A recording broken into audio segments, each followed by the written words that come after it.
Hi, how's it going? Dillies86 back again, Corpsetron on Xbox Live.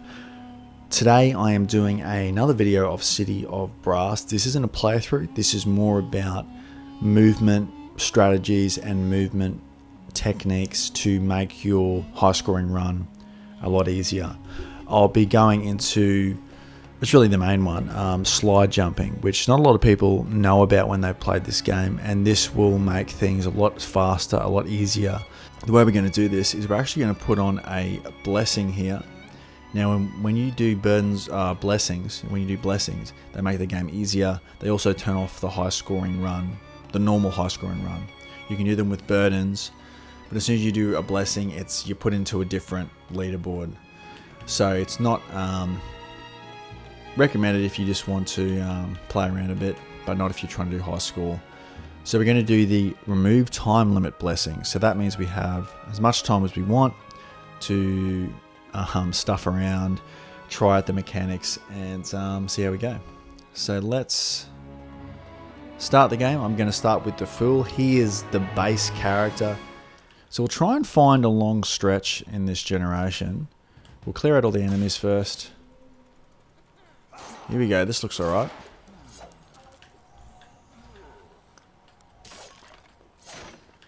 Let's just move through here real quickly. Oh, that is bizarre. There's two shops right next to each other. Clear out the enemies because they're going to... Wow, that's a good example of cascading effects. I think I just killed 3 or 4 people. Alright guys, finally I figured out how to do some type of test. We're going to be testing the Fool. I'm going to be putting the... Where the hell did she come from? Let me just take her out. I didn't...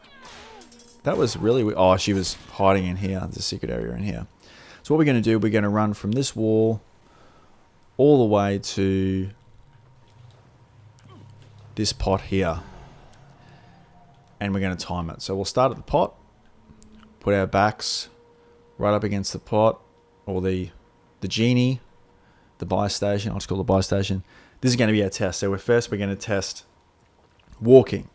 Why you'd ever want to walk in this game, I have no idea. I'm sure there are some applications if you're really trying to avoid traps, maybe, so you can just move really slow, but you can crouch as well. So I don't know.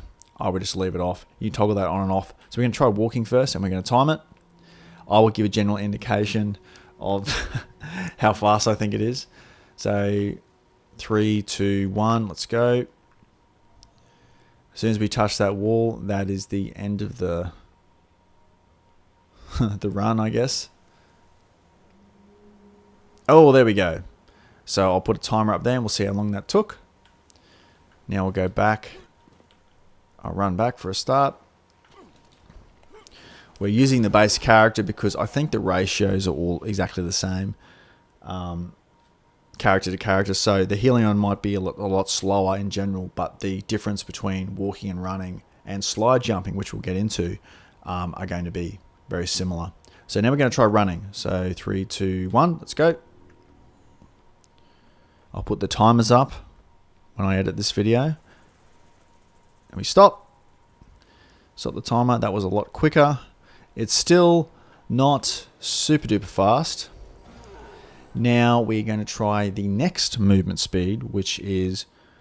It's explained in the tutorial you do for the game, when it explains a lot of the mechanics like using the whip, crouching, mantling, movement, jumping around, all that kind of stuff.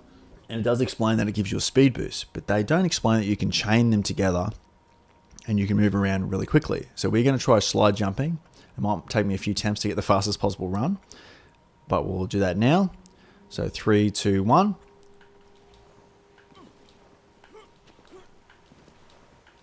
And then we're done. We're done. So we should actually time that and see how fast that took. See how long that took. So basically the way you do a slide jump is as long as your character is already running, you start moving, you crouch, and then you jump or you crouch again, and then you do like a little leap, and if you alternate between the two quickly, you can get a lot of speed up, and it's great for avoiding obstacles, sliding over traps. It has so many different applications. sliding under traps, sliding into the feet of enemies and knocking them over. I think you do speed up a little bit as you slide, so just experiment with it. See what suits you the most. I find any of the slide jumping, like the timings, they're all pretty good as long as you're not button bashing it. But they make you move a lot quicker and you can get around, do all kinds of cool stuff. You can slide over this trap. How cool is that?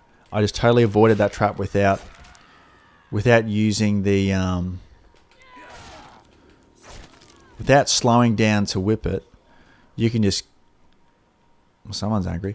You can just keep moving. So I'm going to try that again.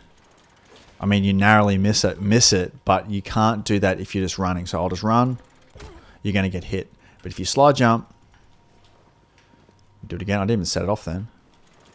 You just get out of there. So experiment with that. You can move through. If you can move through traps, it's a lot quicker than going, say I can't get past this trap, whip, and walk through. Instead, I can just go slide jump. The next movement thing you can do, which I don't actually use a lot, and I forgot that this was even in the game for a long time, is you can do a dodge. The way you do a dodge is whatever your crouch button is on your preferred platform.